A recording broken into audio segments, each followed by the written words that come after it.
Good morning. आज संस्कृत का दूसरा क्लास है। कल के क्लास में हम बताए थे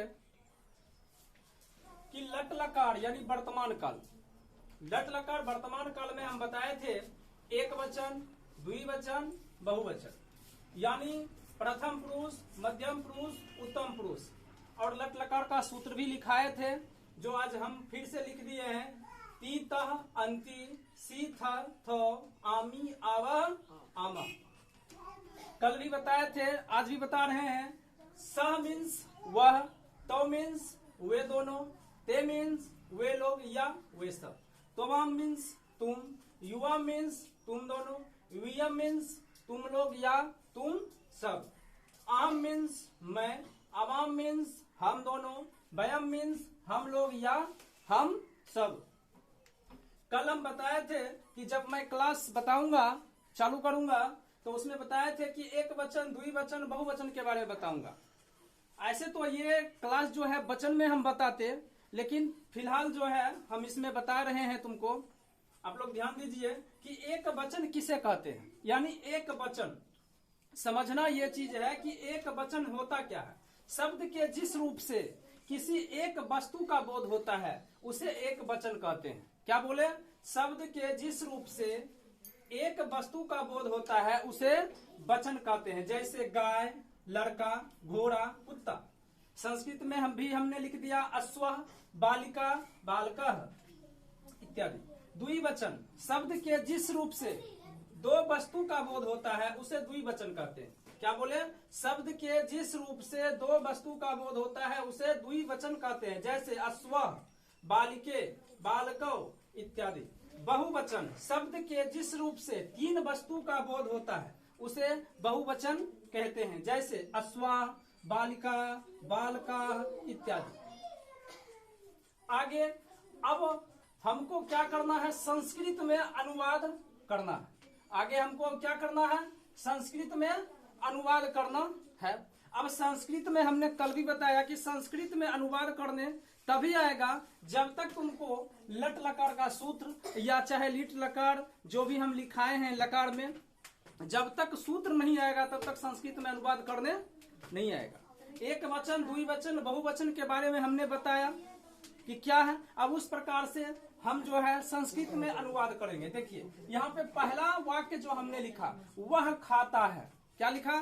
वह खाता है। यहाँ पे देखिए वह का संस्कृत देखिए, यहाँ पे वह का संस्कृत देखिए, यहाँ पे क्या दिया हुआ है? सह।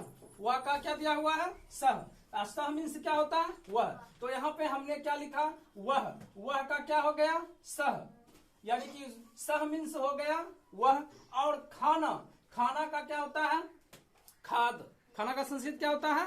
खाद। और इस प्रकार से देखिए यहाँ पे सह मीन्स वह हुआ, और एक वचन में सह में मेरा सूत्र जो है लट लकार में वो क्या है? ती लगा हुआ है। इस प्रकार से यहाँ पे हमने क्या लगाया? सह खादती, सह खादती। उसी प्रकार से दूसरा वाक्य देखिए, तुम पढ़ते हो। क्या है? तुम पढ़ते हो।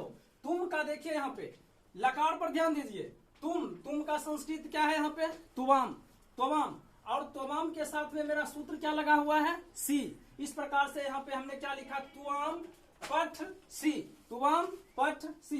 तीसरा वाक्य, राम जाता है। अब राम समझना क्या है यहाँ पे कि राम एक वचन है या द्विवचन है या बहुवचन है। तो हमने बताया एक वचन में कि शब्द के जिस रूप में एक वस्तु, चाहे वस्तु हो, पदार्थ हो, चाहे एक आदमी क्यों ना हो, वो सारे क्या होते हैं? एक वचन होते हैं। यानी जिससे एक वस्तु का बोध होता है, चाहे एक पदार्थ का बोध होता है, उसे एक वचन कहते हैं। ठीक ना? यानी एक राम जो है यहाँ पे एक राम का बोध हो रहा है, इसलिए यहाँ पे हो गया रामः। अब रामः एक वचन है, तो एक वचन में देखिए यहाँ पे ती लगा हुआ है ना? ती लगा हुआ। तो हमेशा याद रखना है रामः गच्छति, यानी राम जाता है का संस्कृत क्या हो जाएगा? रामः गच्छति। गच्छति जाना का हो गया कौन सी संस्कृत? गच्छति। चौथा देखिए, चौथा वाक्य है मेरा कि दो लड़के दौड़ते हैं। दो लड़के दौड़ते हैं यानी कि द्विवचन, यानी जहां पे दो का बोध हो, द्विवचन हो गया। तो दो लड़के का संस्कृत क्या हो जाएगा? बालकौ। आगे की क्लास में मैं फिर बढ़िया से बता दूंगा इस तरह से किस तरह से मान लो होता है ये सब बालको बालका, ये आपको शब्द रूप में पता चलेगा, शब्द रूप में बताएंगे उसमें समझ में आएगी। तो यानी कि दो लड़के का हो गया बालको, और बालको यानी जहां पे दो का बोध होगा द्विवचन, उसमें क्या लगेगा तह, क्या लगेगा तह। और दौड़ना का संस्कृत हो गया धाव, यानी इस प्रकार से हो जाएगा बालको धावतः, बालको धावता। पांचवा वाक्य मेरा है हम लोग खेलते हैं, हम लोग खेलते हैं, यानी हम लोग का संस्कृत क्या हो गया यहाँ पे देखिए वयम, हम लोग का संस्कृत क्या हो गया वयम, हम लोग का संस्कृत वयम कहो या हम सब कहे, यानी हो गया वयम। खेलना का हो गया कौन चीज क्रीड, खेलना का क्या होता है क्रीड। और इस प्रकार से इसमें सूत्र देखिए क्या लगा हुआ है आमह, इस प्रकार से हो जाएगा वयम क्रीडामह, क्या हो जाएगा वयम क्रीडामह। चलिए तो अब आप लोग घर से कुछ वाक्य कम दे देते हैं, संस्कृत में बना के लाइएगा। लट लकार वर्तमान काल संस्कृत में अनुवाद करें। वह घर जाता है, तुम विद्यालय जाते हो, हम लोग टहलते हैं, वह बोलता है, वे घर जाते हैं, लड़की हंसती है, तुम दोनों पढ़ते हो, राधा घर जाती है, गाय चरती है, वे दोनों रोटी खाते हैं। तो सूत्र के हिसाब से तुम लोग को लट लकार का सूत्र लिखा दिए हैं, उस हिसाब से इसको बनाना है। इधर देखिए शब्द कोश दे दिए हुए हैं ताकि बनाने में प्रॉब्लम नहीं होगी।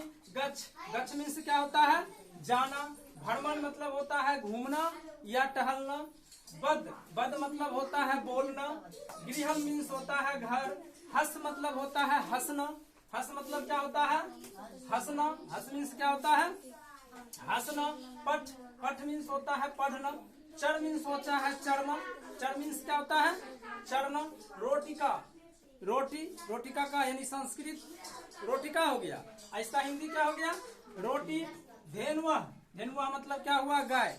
अब आप लोग बढ़िया से इसको घर में बनाइएगा, जहाँ प्रॉब्लम होगी आप लोग पूछ सकते हैं, ठीक है।